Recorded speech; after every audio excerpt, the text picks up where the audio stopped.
अस्सलाम वालेकुम नाज़रीन, आप देख रहे हैं programme the review Kamran Yusuf और शहबाज राना के साथ। द रिव्यू में हम पाकिस्तान की मईशत, खारजा अमूर और नेशनल सिक्योरिटी से जुड़े मामलात पर बात करते हैं।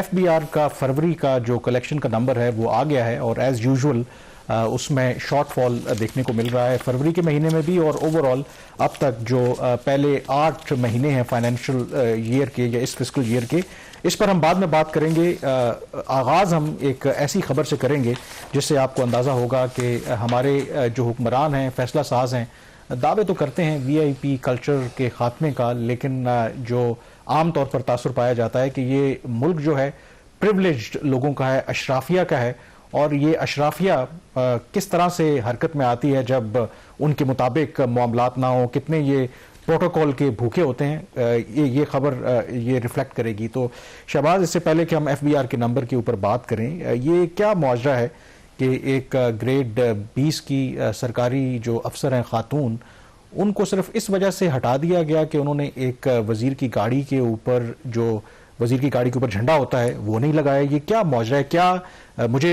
इतना नहीं पता, क्या एक जो ग्रेड 20 का जो अफसर होता है उसकी ये भी जिम्मेदारी होती है कि वो मिनिस्टर की गाड़ी के ऊपर झंडा लगाएगा? कामरान, ये एक बड़ा ही एक अजीब सा वाकया है और इसमें जो शख्सियात इन्वॉल्व हैं, कम से कम उनसे ये एक्सपेक्टेशन नहीं की जा सकती इस किस्म की कि वो इस तरह का वो काम करेंगे।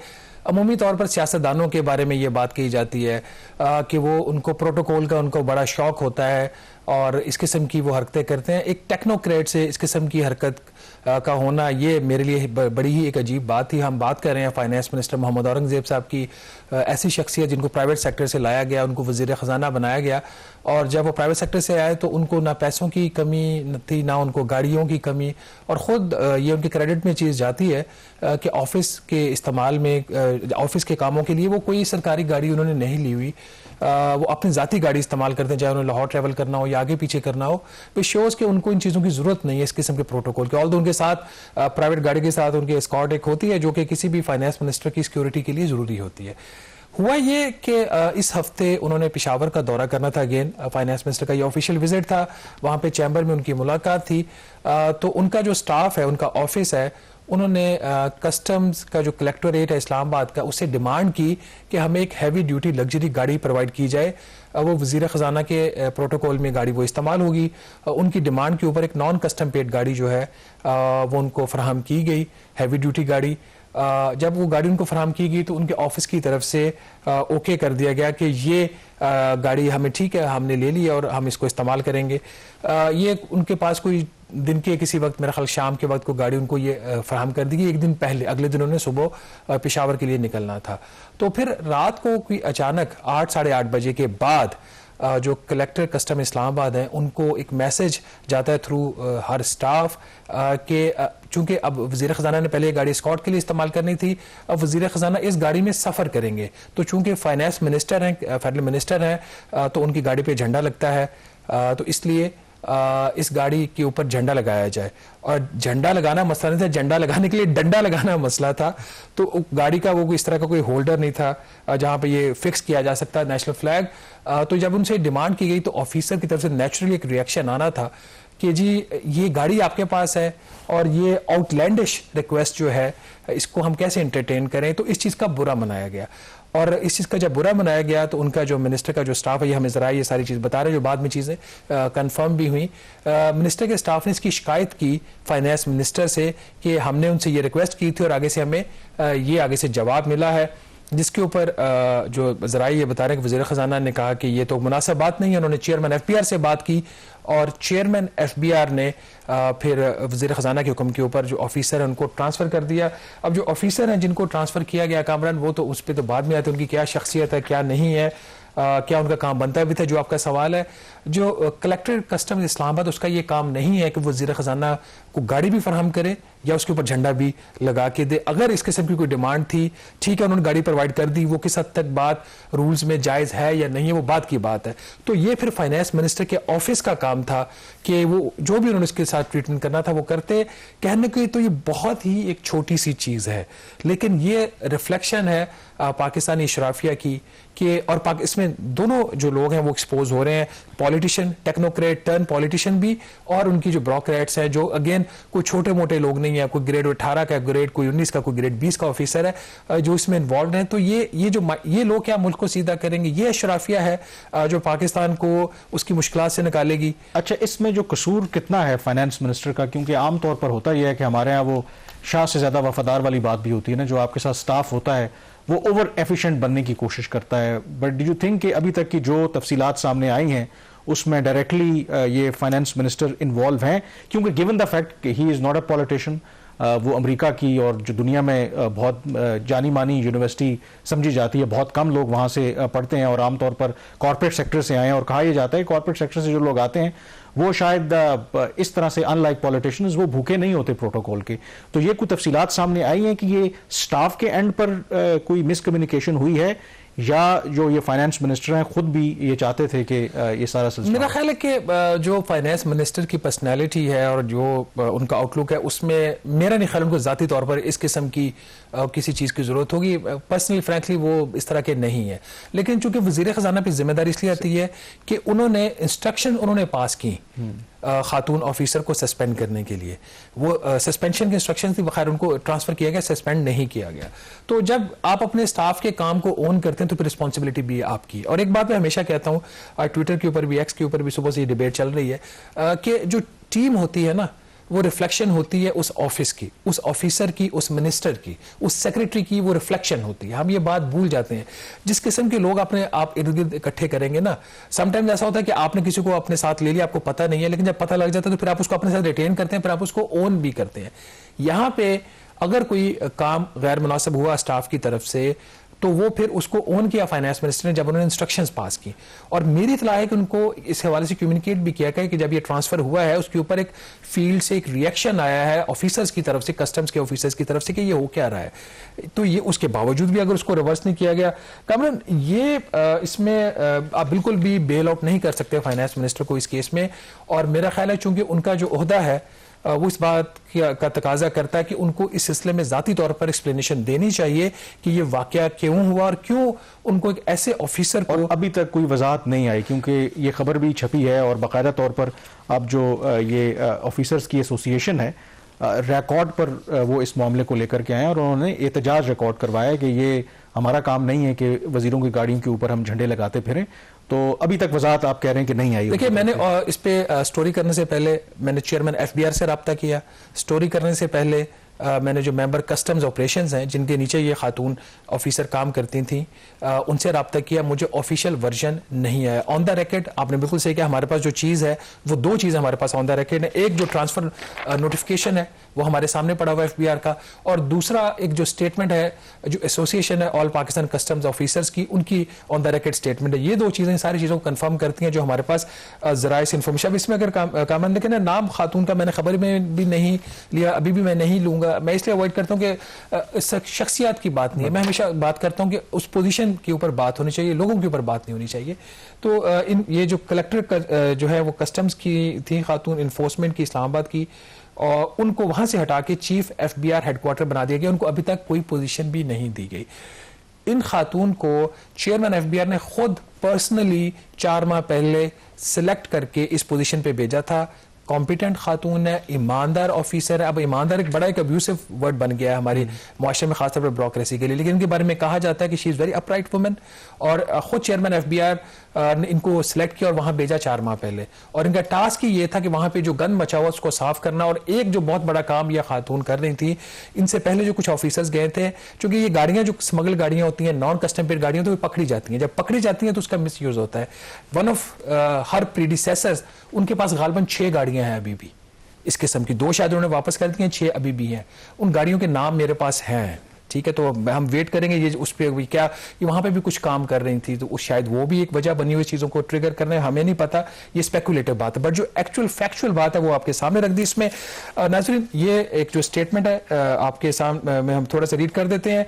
ये कस्टम ऑफिसर्स एसोसिएशन की तरफ से रिएक्शन आया। बड़ा रेयर होता है कि एसोसिएशन सामने आए, क्योंकि ट्रांसफर पोस्टिंग अगर रूटीन का मामला हो तो एसोसिएशन उसके ऊपर स्टेटमेंट्स नहीं देती। उन्होंने 2-3 चीजों के ऊपर इन्होंने स्टेटमेंट दी है जिसमें उन्होंने लिखा है कि ये जो स्टेटमेंट किस चीज के अगेंस्ट उन्होंने दिया कि जो उन्होंने कहा जी अफसरान की मनमानी और गैर कानूनी दर्जाबंदी, कुछ कैटेगराइजेशन हुई थी, हमने आपको प्रोग्राम्स में बड़ी तफसील से बताया, ABCD की कैटेगराइजेशन थी, उस इशू के ऊपर उन्होंने स्टेटमेंट दी। उसके साथ उनके जो बेजा तबादले और मौतलियों के बायस पैदा होने वाली संगीन सूरत हाल जो है, इसके ऊपर हम जो एसोसिएशन तशवीश का इजहार करती है। और इस जो केस है इसके बारे में उनकी स्टेटमेंट यह है कि एक नहायत सीनियर ऑफिसर जो अपनी दयानतदारी, पेशावराना महारत और काबिलियत के लिए जानी जाती हैं को एक गैर मंतकी बहाने पर बेतौकीरी के साथ हटाया जाना भी नहायत परेशान कुन है। ये स्टेटमेंट एसोसिएशन की, ये इख्तियार के गलत इस्तेमाल की अक्कासी करता है और मेरिट और फैसला साजी की बजाय गैर मशरूत और रोबोटिक अतात के कल्चर को मुसल्लत करने के मुतरादिफ है। और इसके साथ ही उन्होंने जो स्टेटमेंट में उन्होंने मुतालबा किया है चेयरमैन FBR से कि ये जो पोस्टिंग ट्रांसफर हुआ है इसको रिवर्स किया जाए। साथ ही एक और चीज के ऊपर नाज़रीन ने इतराज ये किया है कि चेयरमैन FBR ने पिछले दिनों एक जो ऑफिसर है उनको भी सस्पेंड किया है। उनको सस्पेंड इसलिए किया गया, उन्होंने कोई सियासी सिफारिश करवाई थी, किस लिए कि उनका जो ट्रांसफर है वो इस्लामाबाद से कराची कर दिया जाए क्योंकि वहां पे उनका घर है, उनके बच्चे हैं। तो ये चूंकि पॉलिटिकल साइड से सिफारिश आई थी तो चेयरमैन FBR ने उनको सस्पेंड कर दिया कि उसकी सस्पेंशन की वजह यह है कि चेयरमैन FBR ने यह कहा कि मुझ पे कोई सियासी दबाव ना डाला जाए। ये उनकी उन्होंने ये पॉलिसी इशू की थी जब वो चेयरमैन बने थे अगस्त लास्ट ईयर। तो उसके बाद उन्होंने एक विंडो भी दी थी कि अगर किसी को कोई प्रॉब्लम है, ग्रीवेंसेस, इस विंडो के जरिए से राब्ता कर सकता है। ऑफिसर ने वो विंडो इस्तेमाल नहीं की, उन्होंने पॉलिटिकल इन्फ्लुएंस यूज करने की कोशिश की और जिसकी वजह से उनको सस्पेंड कर दिया गया। ये तो इस एक ऊपर तो मैं इसको खास पॉलिसी से हम इसके ऊपर स्टैंड नहीं लेंगे, लेकिन ये जो बात है यहाँ पे कॉन्ट्राडिक्शन नजर आ रही है। कॉन्ट्राडिक्शन ये है कि अगर एक ऑफिसर जो जनरली ये समझता है कि उसकी फैमिली कराची में है और उसको इस्लामाबाद से वहां पोस्ट कर दिया जाए, वो कोई आपसे खास पर्टिकुलर पोजीशन नहीं मांग रहा, स्टेशन पर्टिकुलर मांग रहा था, आपने सस्पेंड कर दिया, आपकी पॉलिसी की वायलेशन थी। तो फिर चेयरमैन साहब ये जो काम हुआ है कि एक फाइनेंस मिनिस्टर के ऑफिस से एक मसला होता है, एक डिमांड की जाती है जिसकी रूल्स ऑफ बिजनेस में उसके जो SOPs हैं, जो आप कोई भी टर्म्स अपनी डिफाइन कर लें ब्यूरोक्रेसी के अपने काम करने की, उसमें कलेक्टर कस्टम का कहां लिखा हुआ है कि उसने फाइनेंस मिनिस्टर की गाड़ी के ऊपर फाइनेंस मिनिस्टर के ऑफिस की डिमांड के ऊपर झंडा भी लगाना, क्या ये उसका काम था? तो अगर ये उसका काम नहीं था तो फिर उस ऑफिसर को क्यों आपने पोस्ट आउट किया? तो ये कॉन्ट्रडिक्शन है कामरान, इसको एड्रेस करने की जरूरत है। चेयरमैन FBR और जो फाइनेंस मिनिस्टर हैं, आई थिंक इनको इसके हवाले से क्लियरली वजाहत जारी करनी चाहिए। दूसरा, FBR की अगर आप बात करें, फरवरी का नंबर आ गया है और एज एक्सपेक्टेड जो 983 अरब रुपए का टारगेट था इकट्ठा कर पाई FBR 845 अरब रुपए। तो ये मेरे ख्याल में कोई सरप्राइज तो नहीं है। आई थिंक मतलब कामरान, पहले जब हम प्रोग्राम करते थे, हम इसको क्विकली रन करेंगे, टाइम थोड़ा है हमारे पास, इसके बाद दुनिया भी हिल रही है, उसके ऊपर भी बात करनी है हमने। बेतौकीरी हर जगह पे हो रही है। पहले 15-20 अरब का शॉर्टफॉल होता, बड़ा शॉर्टफॉल होता था, उसको हम कहते थे। अब तो FBR हर महीने 100 अरब से कम का झटका दे ही नहीं रहा। तो ये जो आपने कहा कि 983 अरब रुपए का शॉर्टफॉल था, 845 अरब रुपए की कलेक्शन हुई, 138 अरब का इनका प्रोविजनल शॉर्टफॉल है, 1-2 अरब से इंप्रूव हो सकता है। It's a massive shortfall again. और अगर आप ओवरऑल 8 माह की अगर पोजीशन देख लें नाज़रीन, 7,949 अरब रुपया इकट्ठा करना था FBR ने और इकट्ठा हुआ है 7,343 अरब। ये मत भूलिएगा कि बेतहाशा टैक्सेस लगे हैं, खास तौर पर सैलरीड क्लास के ऊपर और बाकी जो मैन्युफैक्चरिंग सेक्टर्स है, क्योंकि रिटेलर्स अभी भी आंख का तारा है हमारे वजीर आजम की, उनके ऊपर कोई बोझ नहीं इजाफी डाला गया। तो 7,949 अरब रुपए के अगेंस्ट 7,343 अरब रुपया इकट्ठा हुआ, कुछ 606 अरब रुपए का शॉर्टफॉल आया। इनकम टैक्स में जो हदफ था 3,247 अरब रुपए का, उससे 279 अरब रुपए इजाफी इकट्ठा हुआ है। क्यों? क्योंकि सैलरीड क्लास है ना अदा करने के लिए। जहां पे FBR की अपनी मेहनत की बात आती है, इकोनॉमी की ग्रोथ की बात आती है और बाकी जो फैक्टर्स होते हैं, अगर वहां पे रिजल्ट्स देख लिए जाएं, सेल्स टैक्स का जो शॉर्टफॉल है सिर्फ सेल्स टैक्स की मद में 579 अरब रुपए हदफ से कम इकट्ठा हुआ। मत भूलिएगा हर तरह की चीज के ऊपर सेल्स टैक्स लगाया गया। सिर्फ 2,530 अरब रुपए इकट्ठा हुआ सेल्स टैक्स की मद में।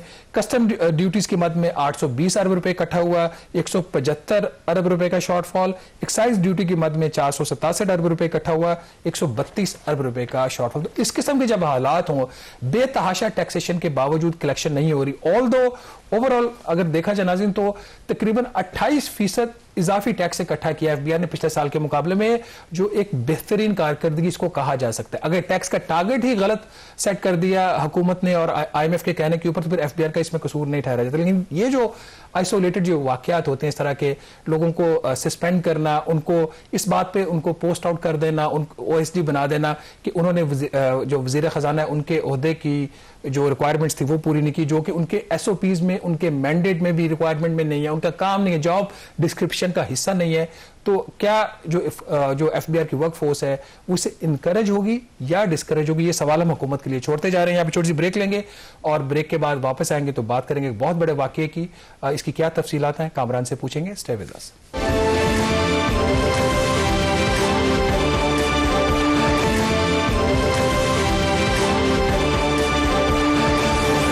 ब्रेक के बाद एक दफ़ा फिर आपको खुश आमदीद कहते हैं। कल जो यूक्रेन के सदर हैं व्लादिमीर ज़ेलेंस्की, वो अमेरिका के दौरे पर थे और ये बड़ा हाईली एंटिसिपेटेड दौरा था, क्योंकि उससे पहले अमेरिकी सदर ट्रंप और ज़ेलेंस्की के दरमियान सख्त जुमलों का तबादला भी हुआ था, क्योंकि अमेरिकी सदर ट्रंप जो हैं वो रूस और यूक्रेन की लड़ाई को ख़त्म कराना चाहते हैं और उन्होंने यूक्रेन और यूरोप को बग़ैर एतमाद में लिए कुछ अर्सा पहले सऊदी अरब में रूस के साथ मुज़ाकरात भी किए थे। तो इस तनाजुर में ये जो डेवलपमेंट, ये जो विजिट था, इसको पूरी दुनिया देख रही थी। लेकिन कल जो वाइट हाउस के ओवल ऑफिस में हुआ, मेरे ख्याल में जो दुनिया की मॉडर्न हिस्ट्री है कभी ऐसा हुआ नहीं। बंद कमरों में ज़रूर जब मुल्कों के रहनुमा मिलते हैं तो गर्मा गर्मी होती है, लेकिन 50 मिनट तक कैमरों के सामने जिस तरीके से तल्ख जुमलों का तबादला हुआ अमेरिकी सदर ट्रंप के दरमियान, यूक्रेन के सदर ज़ेलेंस्की और जो अमेरिका के वाइस प्रेसिडेंट हैं JD वैंस,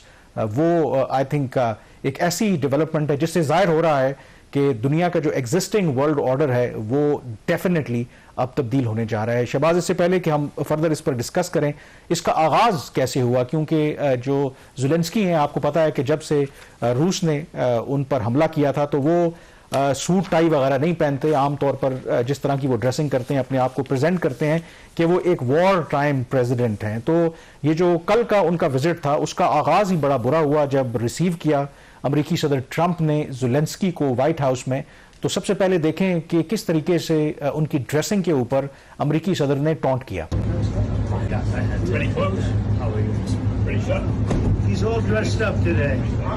और बात यहां पर खत्म नहीं हुई। जब ओवल ऑफिस में मुज़ाकरात से पहले जो एक चिट चैट होती है, इंट्रोडक्शन होता है, ओपनिंग रिमार्क्स दिए जाते हैं, तो वहां पर एक अमेरिकी सहाफ़ी ने बड़ा अजीब सा सवाल किया और उन्होंने कहा कि आप ओवल ऑफिस आए हैं, अमेरिकी सदर के सामने बैठे हैं और आपने सूट टाई नहीं पहनी, ये आप बेतौकीरी नहीं कर रहे? जो अमेरिका का जो सदर हैं, वो जो उन्होंने सवाल किया, ये जरा सुने उन्होंने क्या कहा। Why don't you wear a suit? Why don't you wear a suit? You're the highest level in this country's office and you refuse to wear a suit. Just want to see if you do you own a suit? Yeah, problem. अब जब ये tone set हुई, जब Zelensky पहले ही बड़ा tense माहौल था और उसके बाद जब इनकी आपस में बातचीत शुरू हुई और फिर देखते ही देखते आप कह सकते हैं एक शाउटिंग मैच शुरू हो गया। एक लम्हे पर तो लगा कि शायद ये ना हो कि अमेरिकी सदर ट्रंप और जो ज़ेलेंस्की हैं वो कहीं फिजिकली ना हो जाएं। तो हमने छोटा सा एक आपके लिए एक कंपाइल किया है क्लिप, वो देखें और आप सोचें कि लगता नहीं है कि ये दो ममालिक के जो लीडर्स हैं वो आपस में बातचीत कर रहे हैं, बल्कि शायद किसी मूवी का सीन लग रहा है, कोई थिएटर लग रहा है। देखें जरा हुआ क्या था। Don't tell us what we're going to feel. We're trying to solve a problem. Don't tell us what we're going to feel. I'm not telling you. Because you're in no position to dictate that. Remember this. You're in no position to dictate what we're going to feel. We're going to feel very good. You will feel influence. We're going to feel very good and very strong. You will feel influence. You're right now not in a very good position. You've allowed yourself to be in a very bad position, and he happens to be right about it. With us, you start having cards. Right now, you don't. You're playing cards. You're playing cards. You're gambling with the lives of millions of people. You're gambling with World War III. You're gambling with World War III. And what you're doing is very disrespectful to the country, this country, that's back to you, far more than a lot of people said they should have. Have you seen a president who's trying to save your country? That If you will speak very loudly about the war, you He's can... not speaking loudly. He's not Yeah. speaking loudly. Your country is Can I- in big can I- trouble. can I Wait a answer? minute. No, Can you've I done a lot answer? of talking. Your country is in big trouble. I know. You're not I winning. know. You're not winning this. You have a damn We- good chance of we are coming out staying, okay because of Mr. us. President. Well, You're running I low know. on soldiers. Don't- don't please, you're running Mr. low on President. soldiers. It would be a damn good thing. Mr. And then President. then you tell us, I don't want a ceasefire. I don't want a ceasefire. I want to go and I want this. जी, ये कुछ जो हुआ है Shahbaz, I think दुनिया मेरे ख्याल में हिल के रह गई है।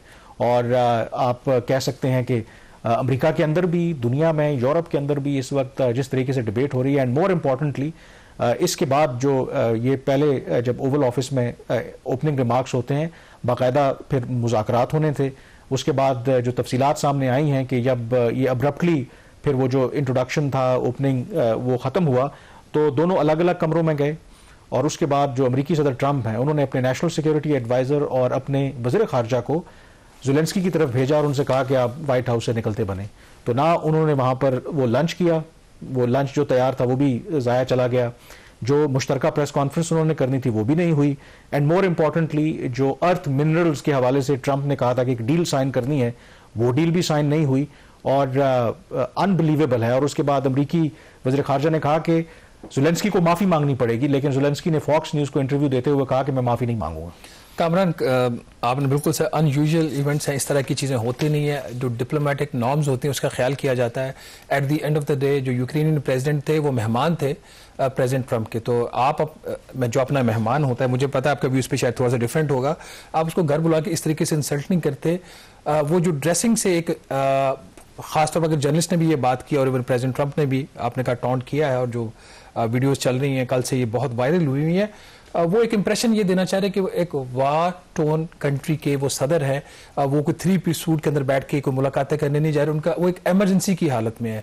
और जो मुल्क, और उन्होंने जवाब यही दिया कि मैं, क्योंकि आप तो शायद सूट पहन सकते हैं, लेकिन मैं सूट तब पहनूंगा जब जंग खत्म हो जाएगी, तो शायद हो सकता है कि जो आपने सूट पहना है उस तरह का सूट मैं पहन लूं। तो ये एग्जैक्टली ये बात है ना, इस चीज़ को बजाय कि अप्रिशिएट करने का। और ये ऐसा नहीं था कि वो सिर्फ व्हाइट हाउस गए हैं तो वहां जाने से पहले उन्होंने ये वाली ड्रेसिंग की, उनकी ड्रेसिंग है ही यही जब से ये जंग। अब ये दूसरी बात है उनका क्या मौक़िफ़ और क्या नहीं, और जिस तरीके से उनको प्रेशराइज किया जा रहा था पीस डील के, और उनको ब्लेम किया प्रेसिडेंट ट्रंप ने कि आप तीसरी जंग का जो है वो उसकी तरफ जा रहे हैं, तीसरी आलमी जंग की तरफ आप बढ़ना चाह रहे हैं। उनका जवाब अपनी जगह पे भी ठीक था कि अगर 2014 से जो रशिया है वो ऑक्यूपाई कर रहा है टेरिटरीज यूक्रेन की, तो उसके ऊपर जो 3 माजी के प्रेसिडेंट्स गुजरे जिसमें प्रेसिडेंट ट्रंप भी थे, उन्होंने क्या कर लिया। अभी तक 18% जो टेरिटरी है 2014 से लेके अब तक, वो यूक्रेन की जो है वो उसके ऊपर रूस ने कब्जा किया हुआ है। पर इट्स अ वेरी काउंटर जो डिबेट शुरू भी हुई ना, कि जब क्योंकि जो मौजूदा अमरीकी सदर हैं वो कहते हैं कि डिप्लोमेसी के जरिए मामलात को हल किया जाए, उस पर उनको एतराज़ था कि हम अपनी जो सॉवरेंटी है उस पर कॉम्प्रोमाइज़ किए बगैर कोई इस तरह की डील नहीं करेंगे। तो जो जेडी वेंस उनके वाइस प्रेसिडेंट हैं, उन्होंने कहा कि चलें, हम तो डिप्लोमेसी की बात कर रहे हैं। जो पिछले 4 साल बाइडन जब सदर रहे वो तो बड़ी चेस्ट थम्पिंग करते थे, वो बड़े नारे लगाते थे कि हम पुतिन को ये नहीं करने देंगे, ऐसा नहीं करने देंगे। क्या पुतिन उसके बावजूद रुके? उन्होंने फिर भी रशिया को इन्वेड किया, तो हम आपको, रशिया ने फिर यूक्रेन को इन्वेड किया, उसके बावजूद इन्वेड किया। तो ये जो मौजूदा प्रेसिडेंट हैं, इनका आपको शुक्रिया अदा करना चाहिए कि ये तो आपके लिए एक रास्ता बना रहे हैं कि किसी तरीके से जो कुछ रह गया आपके पास वो रहे। असल में जो अगर आप उसको सिंप्लीफाई करें ना, ये ज़रा कॉम्प्लिकेटेड इशू है। उसमें जो इंपॉर्टेंट फैक्टर है वो ये है कि जो मौजूदा अमरीकी सदर ट्रंप हैं, वो अपना उनका एक वर्ल्ड व्यू है, वो यूरोप के साथ जो इत्तेहाद है उस पर उस तरीके से बिलीव नहीं करते। कल भी उन्होंने जिक्र किया कि रूस और अमेरिका के दरमियान में तो एक बड़ा खूबसूरत समंदर है, हमें तो कोई खतरा नहीं है रूस से, यूरोप जाने और रूस जाने।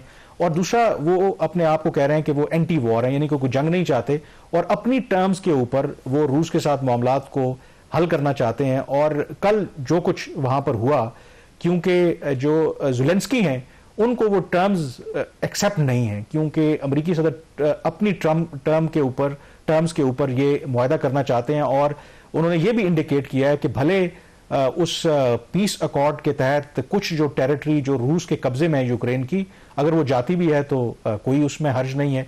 फिर दूसरा जो उनका गिला है, वो कहते हैं कि हम इमदाद देते हैं, कुछ $350 बिलियन दिए हैं यूक्रेन को, और हमें उसके बदले क्या मिल रहा है। इसलिए वो कहते हैं कि जो रेयर अर्थ मिनरल्स यूक्रेन में हैं उसका हमें हिस्सा बनाएं, हम मिलकर एक्सप्लोर करेंगे और 50% जो हिस्सा है वो हमारा होगा। लेकिन जो ज़ेलेंस्की हैं वो ट्रंप के इस जो पर्सपेक्टिव से अग्री नहीं करते, और ये वो फ्रस्ट्रेशन है जो कल हमें वाइट हाउस में देखने को मिली।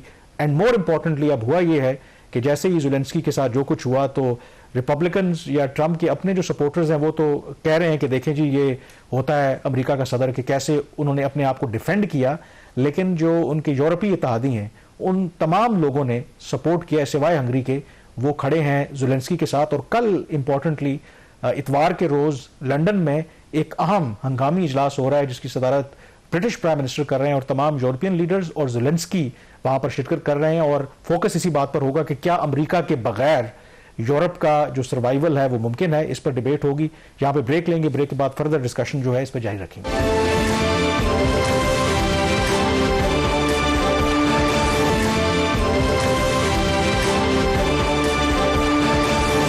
ब्रेक के बाद एक दफ़ा फिर आपको खुश आमदीद कहते हैं। एक तरफ हम जिक्र कर रहे हैं कि कैसे जो अमरीकी सदर ट्रंप हैं वो अपना जो गैर रिवायती अंदाज़ है उसको अपनाए हुए हैं, और पूरी दुनिया में इस वक्त डिबेट हो रही है कि क्या उनका रवैया जो यूक्रेन के सदर ज़ेलेंस्की के साथ दुरुस्त था, क्या उनको ऐसा करना चाहिए था, अपने घर बुलाकर उनको इस तरह से ह्यूमिलिएट करना चाहिए था। इसके हवाले से जो ओपिनियन है वो अमेरिका के अंदर भी डिवाइडेड है, क्योंकि जो हिमायती हैं आपको पता है ट्रंप के, वो तो कहते हैं उन्होंने बिल्कुल ठीक किया है। और ये भी मेरे ख्याल में बहुत आई थिंक एक टर्न अराउंड है, क्योंकि आज से तकरीबन 2.5 साल पहले यही ज़ेलेंस्की गए थे जब बाइडन प्रेसिडेंट थे। इन्होंने वहाँ पर जो कांग्रेस से खिताब किया था, इनको स्टैंडिंग ओवेशन दी गई थी, इनको वॉर हीरो करार दिया गया था। और अब ये वही ज़ेलेंस्की हैं कि जिस तरीके से उनकी बेतौकीरी भी की गई है, उनको लिटरली वाइट हाउस से किक आउट किया गया, बिल्कुल किया गया है। अब दूसरी इसमें हमारे लिए अब जो गैर रिवायती चीज़ें चल रही हैं और अनप्रिडिक्टेबल है सारे मामला, पाकिस्तान के लिए इसमें थोड़ी सी एक पॉजिटिव खबर भी है। आपको पता है कि अमेरिकी सदर ट्रंप ने आते ही बहुत से एग्जीक्यूटिव ऑर्डर्स जारी किए थे, एक्सेप्ट इजराइल और इजिप्ट। बाकी उन्होंने तमाम जो फॉरेन एड थी उसको फिर 90 डेज सस्पेंड कर दिया था और कहा था कि वो देखेंगे कि ये जो फॉरेन फंडिंग अमेरिका करता है क्या in line with US interest है या जो फॉरेन पॉलिसी एजेंडा ट्रंप का है। अब इस हफ्ते जो एक लेटेस्ट डेवलपमेंट हुई है कि उन्होंने कुछ एग्जेम्पशंस दी हैं और उसमें पाकिस्तान भी शामिल है। आपको पता है कि पाकिस्तान F-16 अमेरिका से उन्होंने खरीदे थे और एक एंड यूजर एग्रीमेंट भी है और उसके तहत उनकी एक टेक्निकल सिक्योरिटी टीम पाकिस्तान में मौजूद रहती है, कॉन्ट्रैक्टर्स हैं जो मेक श्योर करते हैं जो एंड यूजर एग्रीमेंट है पाकिस्तान उसको कंप्लाई कर रहा है या नहीं कर रहा।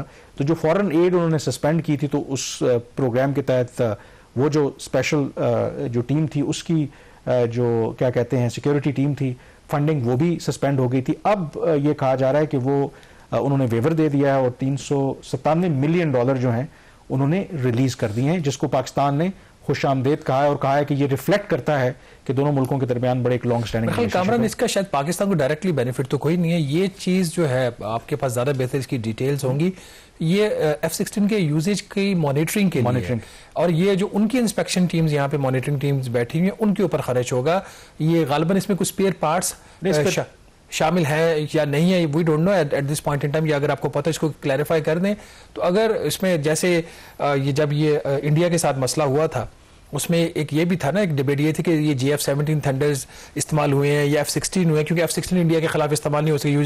यूजेज एग्रीमेंट एंड यूजर जो एग्रीमेंट काउंटर टेररिज्म के लिए काउंटर टेररिज्म के लिए, तो इसमें ये जो उन्होंने वेवर दिया है, डोंट यू थिंक कि ये उनके अपने जो फॉरेन पॉलिसी ऑब्जेक्टिव्स या उनकी रिक्वायरमेंट्स हैं उसके उम्मीद करता, ना कि वो पाकिस्तान को उन्होंने कोई फेवर किया यहाँ। एग्जैक्टली, आई थिंक इसमें कोई शक नहीं है कि और वो इसीलिए कि तमाम जो एड है वो उसको देखेंगे कि क्या जहाँ पे अमेरिका का इंटरेस्ट है वो तो ज़रूर उसको फिर रिव्यू करेंगे। तो जहाँ पर अमेरिका का इंटरेस्ट ज़्यादा है क्योंकि ये वो मेक श्योर करना चाहते हैं कि पाकिस्तान जो एंड यूज़र एग्रीमेंट है उसको कंप्लाई करे और ये जो F-16 खास करके जो उनके C और D और ब्लॉक 52 जो फाइटर्स हैं जो बाद में पाकिस्तान ने लिए थे, तो उसमें जो नया वर्जन है कि पाकिस्तान वो भारत के खिलाफ इस्तेमाल नहीं करें। भारत के साथ भी अमेरिका की एक आपको पता है कि स्ट्रेटेजिक पार्टनरशिप है, but then it also kind of shows के कहीं ना कहीं हो सकता है कि अगर ट्रंप को या मौजूदा इंतजामिया को लगेगा कि उनके साथ किस इशू के ऊपर कोई इंटरेस्ट अलाइन करते हैं, तो यू नेवर नो कि वहाँ पर कोऑपरेशन हो सकता है। इसमें इंपॉर्टेंट बात जो ट्रंप ने अभी तक शो की है ना, अगर आप देखें कि जिनके साथ उनकी तवक्को थी कि ताल्लुकात अच्छे होंगे, उनके साथ सबसे ज़्यादा ख़राब हैं, यानी कि जो उनके इत्तेहादी हैं उनको सबसे ज़्यादा नाराज़ कर रहे हैं। लेकिन जिनके साथ एडवर्सेरियल रिलेशनशिप अमेरिका के रहे हैं, उनके साथ वो बेहतर ताल्लुकात चाहते हैं। उसमें रूस भी है, चीन भी है, इवन नॉर्थ कोरिया के साथ भी, ईरान के हवाले से भी उनका ये मौक़िफ़ है कि वो उनके साथ बिफोर यूजिंग एनी फोर्स, ये ट्रंप ने कहा था कि उनके साथ वो डील करना चाहेंगे। तो यू नेवर नो कि पाकिस्तान भी इस वक्त उस कैटेगरी में आता है कि जहां पर अमेरिका हमें कोई बहुत फेवरेबल तरीके से नहीं देखता।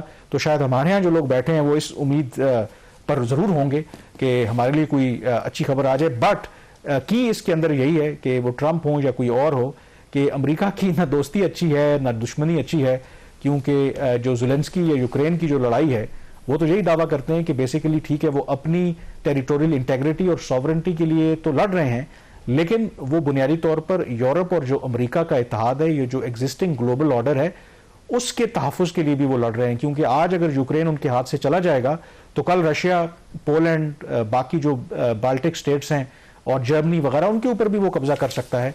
तो देखते हैं दुनिया किस तरफ जाती है। मेरा ख्याल है खुद ट्रंप ने भी कल भी कहा था कि ये एक ज़बरदस्त टीवी है, कम से कम इसमें कोई शक नहीं है कि जो कुछ वो कर रहे हैं टीवी के लिए तो बहुत अच्छा है, लेकिन अदरवाइज दुनिया के लिए क्या अच्छा है, that remains to be seen. यहाँ पर ब्रेक लेंगे, ब्रेक के बाद एक और इशू पर बात करेंगे regarding FBR, so stay with अस।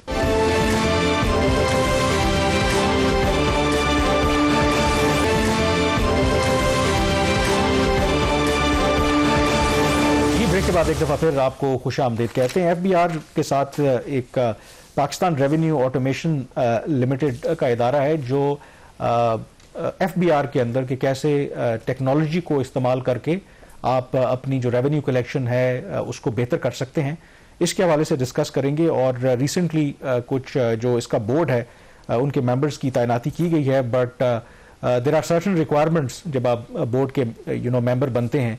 तो सुना है कि वो शायद खास करके जो कॉन्फ्लिक्ट ऑफ इंटरेस्ट वाली पॉलिसी है उसके हवाले से कुछ अपेरेंटली वायलेशंस हुई हैं, तो ये क्या खबर है? कामरान, प्राइम मिनिस्टर का इसके हवाले से एक प्लान है कि वो उन्होंने FBR की रिस्ट्रक्चरिंग करनी है, उसकी तंजीमें नौ करनी है। उस रिस्ट्रक्चरिंग के अंदर जो one of the important components है वो प्राल की भी रिस्ट्रक्चरिंग करनी है। प्राल बेसिकली जो है पाकिस्तान रेवेन्यू ऑटोमेशन लिमिटेड, ये एक सब्सिडरी है FBR की, और जो टेक्नोलॉजी आर्म है, आपका जो डाटा सेंटर है, आप जो रिटर्न्स फाइल कर रहे होते हैं, वो सारा पीछे जहाँ पे स्टोर हो रहा होता है वो प्राल के पास उसकी सारी जो है वो कंट्रोल है। तो प्राल का जो बोर्ड था वो ऐसा होना चाहिए था जो अबव द बोर्ड हो, जिसके अपने कोई इश्यूज ना हो और जिनके ऊपर ट्रस्ट किया जा सके। लेकिन किसी के ऊपर ट्रस्ट आप तभी कर सकते हैं जब वो कवानीन को फॉलो करे, और हुकूमत ने अपनी दानस में एक अच्छा और बेहतरीन कामरान बोर्ड लगाया, इसमें कोई शक वाली बात नहीं। प्राइवेट सेक्टर के जो बड़े बड़े नाम थे उनको इस बोर्ड के ऊपर बिठाया गया, जिसमें खासतौर पर जो बोर्ड के चेयरमैन है आरिफ सईद साहब हैं, जो पाकिस्तान सर्विसेज इंडस्ट्री लिमिटेड के मालिकों में शुमार होते हैं, और उनका प्राइम मिनिस्टर के साथ भी बड़ा ज़ाती ताल्लुक है। फिर IT के शोबे से सलमान अख्तर साहब हैं, फिर इन लम्स के एक प्रोफेसर हैं मोहम्मद फरीद जफ़र साहब, एहसान साया साहब और मिस नाजिश अफराज, ये इसके मेंबर्स हैं। लेकिन जब भी कोई नया बोर्ड लगाया जाता है, एक पार्लियामेंट का बनाया हुआ कानून है SOE act, state own enterprises act, उसकी दो, और उसके साथ उसके नीचे एक पॉलिसी बनी हुई है। दो फंडामेंटल रिक्वायरमेंट्स होती हैं हर बोर्ड के लिए, और ये क्यों जरूरी होती है इसके ऊपर भी बात करते हैं। पहली रिक्वायरमेंट ये कि एक कॉन्फ्लिक्ट ऑफ इंटरेस्ट पॉलिसी का एक डिक्लेरेशन हर बोर्ड मेंबर जमा करवाएगा, उसमें वो अपना वो ये बताएगा कि ये जो पॉलिसी है कॉन्फ्लिक्ट ऑफ इंटरेस्ट की, इसको मैं ना सिर्फ समझता हूं बल्कि इसके ऊपर मैं अमल भी करूंगा। अगर कोई कॉन्फ्लिक्ट ऑफ इंटरेस्ट होगा तो उसको वो डिस्क्लोज करेगा मेंबर, ये कानूनी रिक्वायरमेंट है। उसके बाद दूसरा ये उसके अंदर रिक्वायरमेंट होती है इसी जो एक्ट है उसके तहत कि एक कोड ऑफ कॉन्डक्ट बनेगा बोर्ड का, जिसके तहत बोर्ड मीट करेगा। और ये दोनों रिक्वायरमेंट्स जो होती हैं बोर्ड के इजलास होने से पहले मीट होना चाहिए। बोर्ड की कामरान मल्टीपल मीटिंग्स हो चुकी हैं और अभी तक ये दोनों जो रिक्वायरमेंट्स हैं, जो कानूनी रिक्वायरमेंट्स हैं, उसको पूरा नहीं किया गया। मेरे लिए इसमें हैरानकुन बात ये थी, हमें एक उम्मीद, जैसे भी हम बिल्कुल प्रोग्राम शुरू में भी बात कर रहे थे, कि जो प्राइवेट सेक्टर के जो लोग होते हैं वो रिलेटिवली बेहतर होने चाहिए ब्यूरोक्रेट से, ट्रेडिशनल पॉलिटिशियन से, क्योंकि उनके इस किस्म के मसाइल नहीं होने चाहिए जो पॉलिटिशियंस के हैं या ब्यूरोक्रेट्स की हैं, क्योंकि वो सिस्टम का हिस्सा नहीं होते। लेकिन बड़ा ही एक अनफॉर्चुनेट ये एक होता जा रहा है कि ये जो लोग जिनके ऊपर हम ट्रस्ट करते हैं यही उन लॉज को वायलेट कर रहे होते हैं। मैंने स्टोरी करने से पहले कि क्या ये वायलेशन है या नहीं है, अगर है तो क्यों इसके ऊपर अमल दरामद नहीं किया जा रहा, मैंने आरिफ सईद साहब को सवालात भेजे थे लास्ट संडे को, आज सैटरडे है, आज तक मुझे उसके जवाबात नहीं मिले, बल्कि स्टोरी छपे हुए भी 2-3 दिन हो गए हैं, उसके बाद भी कोई उनकी तरफ से रिएक्शन नहीं है। क्यों? अपेरेंटली वायलेशन हो रही थी। एक इसके अंदर जो मुझे एक बड़ा ब्रीफ सा जवाब मिला वो मिला प्राल की मैनेजमेंट से, जिसका उन्होंने जवाब ये दिया प्राल की मैनेजमेंट ने। मैंने जब उनसे पूछा ये वायलेशन है क्योंकि आप लोगों के पास ना तो conflict of interest policy implement हो रही है, ना ही कोड ऑफ कॉन्डक्ट की पॉलिसी इंप्लीमेंट हो रही है, तो उनका जवाब ये था प्राल मैनेजमेंट का, the management of the company is fully cognizant and strives to be compliant with all applicable legal requirements and obligation. उन्होंने ये नहीं कहा कि हमने कर लिया, उनका हम कोशिश करेंगे या करते हैं। तो ये बड़ा ही एक इसके अंदर क्लियर चीज है। और वायलेशन की सूरत में इसकी जो पेनल्टी क्या है, लॉ ही ये प्रोवाइड करता है कि अगर ये कॉन्फ्लिक्ट ऑफ इंटरेस्ट वाला सवाल खड़ा हो जाए तो फिर बोर्ड के मेंबरान को रिजाइन करना पड़ेगा, नंबर 1। नंबर 2, इस पे जो कंपनीज एक्ट है वो भी एप्लीकेबल है। Securities and exchange commission of Pakistan, इसके हवाले से उनको भी मेरा ख्याल एक्शन लेना पड़ेगा क्योंकि ये वायलेशन हो चुकी है। और इसमें ये क्यों ये इनके पास डिस्क्लोजर की स्टेटमेंट नहीं आ रही, क्योंकि कुछ ऐसे नाज़रीन सॉफ्टवेयर या हार्डवेयर हैं जिसके ऊपर जो कि कुछ फॉरेन फंडेड प्रोजेक्ट्स के तहत भी प्राल को दिए गए, और कुछ मेंबरान्स का कहा जाता है कि वहाँ पे उनका कोई कॉन्फ्लिक्ट ऑफ इंटरेस्ट है। इस हवाले से क्या कामरान इस पर हतमी सूरत हाल बनती है क्या नहीं बनती वो तो बात की बात है, but the bottom line today we have in this programme is that either people are from the private sector or from the public sector। जब पावर मिलती है, जब इख्तियार मिलता है तो उसका जो नशा है वो फिर सबको चढ़ता है और सब कवानीन की भी धज्जियां बखेरते हैं, रूल्स की भी धज्जियां बखेरते हैं और लोगों के जो कैरियर्स हैं उनके साथ भी प्ले करते हैं। चलें इसी नुक्ते पर प्रोग्राम का इख्तिताम करते हैं और जाते हुए आप सबको हमारी तरफ से रमज़ान मुबारक। प्रोग्राम द रिव्यू से इतना ही। कामरान यूसुफ और शहबाज राना को इजाज़त दीजिए। अल्लाह हाफिज़।